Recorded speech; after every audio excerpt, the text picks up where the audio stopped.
What is going on, guys? I hope you are having a beautiful day. Thought I'd make a video today, guys. I haven't made a video in quite some time, and I wanted to talk about something very, very important for those of you that are trying to recover from anxiety disorder, whether that be just generalized anxiety, health anxiety, panic disorder, any type of social anxiety. I think, ironically, something that we struggle with, pretty much all of us at some point, is handling seconds, minutes, hours, or maybe even some days where you start to feel more at peace. And I know that sounds ironic, but just bear with me here for a second. You are so used to your heart racing all the time. You are so used to the chaos, the turmoil, the feelings of depression. You're so used to feeling a certain way when you get in a car or when you're at work or when you're around people.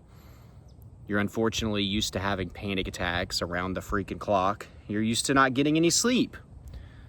So instead of being happy or joyous or grateful as much as we should be, or as long as we need to be, that is minimized down to a little bit, to a fraction of where it needs to be when we have these moments of peace or calmness, or it doesn't exist at all. And I'll give you some examples. Say you have heart anxiety, like I did, and from the moment I got up out of bed until I was attempting to fall asleep, my heart was pretty much racing as far as like it being compared to people that did have anxiety disorder. If I was having a panic attack, my heart rate was shooting up to 160 at times.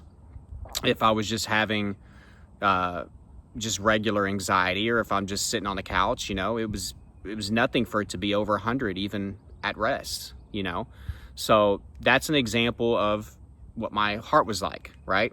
And it was situational, but I also had chronic issues with just certain symptoms that would just stick around whether I was consciously anxious or not. Okay, well, when I started to get better, or if I just randomly, because sometimes this randomly would happen, where I'd have a few minutes or maybe an hour or something where my heart wasn't racing, and of course I was checking all the time, and maybe it'd be like in the 60s or 70s. Now, what should I done, right? I should have been like, oh my God, this is amazing. Like, I need to take advantage of this time and go do something, or, thank you so much, subconscious, for this. This is what we need more of. Thank you so much. Instead, and this isn't just me, because a lot of you are going to be able to relate with this, you do a few of these different things, okay? For some of you, it's self-sabotage. Instead of just focusing on the gratitude portion and being thankful for the peace and being like, oh, just super excited and putting the same energy that you put into negative symptoms with having no symptoms, you start to self-sabotage. So you start to look for them. Like, this is great and everything, but when is it going to come back? Is it going to be here later? Is it going to be here tomorrow? Oh, there it is again. Damn. Screwed myself over again. So the self-sabotage. One of the most frustrating parts of trying to recover from anxiety, we play self-sabotage all the time. It's almost, sometimes it feels like you just can't help it sometimes. But you have to get better at that. Instead of looking for the symptoms and wondering when they're going to come back, what can I do with this time now? And how can I express to my subconscious how thankful I am for these moments, right? So there's a self-sabotage. Then there's also the taking this for granted, not utilizing it, or, doing something great with it. But then there's another thing, and this goes out to my health anxiety folks that deal with like heart anxiety. I'm checking my heart rate, and instead of it being the 90s or low 100s or whatever, just constantly doing that little bit, I check it's in the 60s or 70s, and I start to think, oh my God, am I about to have heart failure? Am I going to have sudden cardiac arrest? Or what if I'm on that weird side of a heart attack where my arteries are so clogged that it's pumping slowly now? You know what I mean? Like, am I about to have a heart attack with a slow heart rate? Is my heart just going to freaking stop now because I'm so used to it going fast? Why would it slow down? It's not like I've gotten so much better with my anxiety. So you see how my mind works, or worked back then? Those are the things, and those are the mistakes, that we make when we have some good moments. Stop taking these moments for granted, utilize it, do something great, but also show tremendous gratitude to your subconscious for giving you a break. It could be random. Like I said, sometimes I would get these random little things because I wasn't doing a whole lot to improve my anxiety. So if I did get some peace, It was just, random or luck, right? Or I got distracted or something.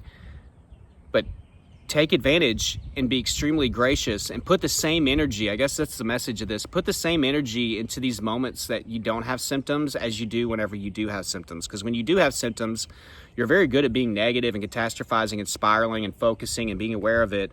Okay, let's be so aware and happy and focused in on how good this feels to not have these symptoms, instead of playing self-sabotage and looking around the corner for when the symptoms are going to come back, focused on the future, playing that game, or assuming that it's a bad omen, or this means that something bad's going to happen to me now, or like the example with the heart, like, oh my God, there must be something really wrong with my heart now if it's like calming down, because it's never calm, because all you know is it beating fast every day.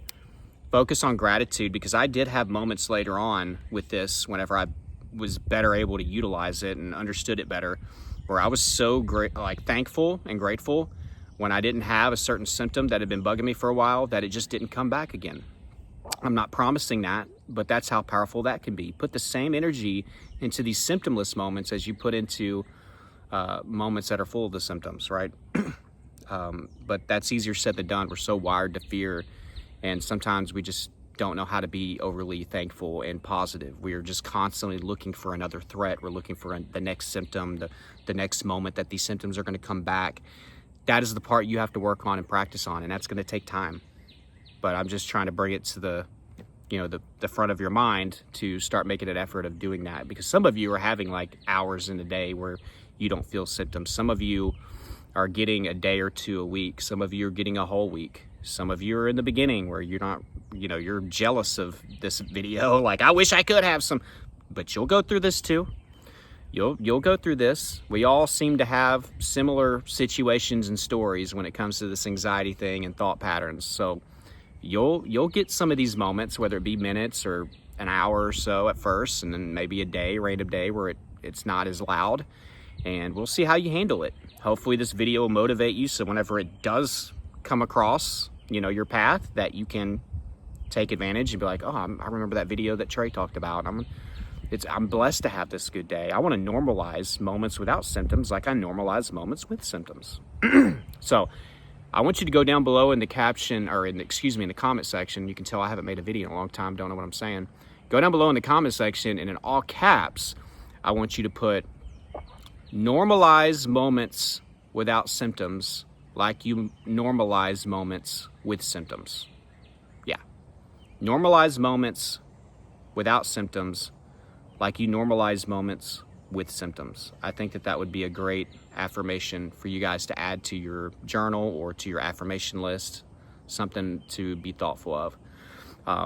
I haven't made a video in a while, guys. I apologize about that. I plan on being more consistent. The holidays, we had some deaths in our family. We all went through sickness. So much stuff has been going on in the past. I'm telling you, adversity and sometimes some struggles don't stop just because you recover from anxiety. You just hope that it makes you more equipped for those moments, and that's a blessing in itself, But guys, I love you so much, and I'm sorry I haven't been able to make videos in a while, but again, I'm gonna get back to it. If you do want more help, if you're interested in getting on the phone or doing coaching, a one-on-one program, I have information about that. I also have my recovery course, Elite Anxiety Bootcamp, down below as well. So check that out and be a part of that if you haven't been able to get into that yet. It's helping a lot of people. It's a great program to work, and it's always there. You get lifetime access. So anyways, guys, I love you all. Hopefully this video brought you value. Please hit the like button. And guys, if you are subscribed, I want to make sure that you get these videos, so make sure you get the notifications turned on so you can get notified when I put these out. But I will talk to you hopefully within the next day or two. All right, bye.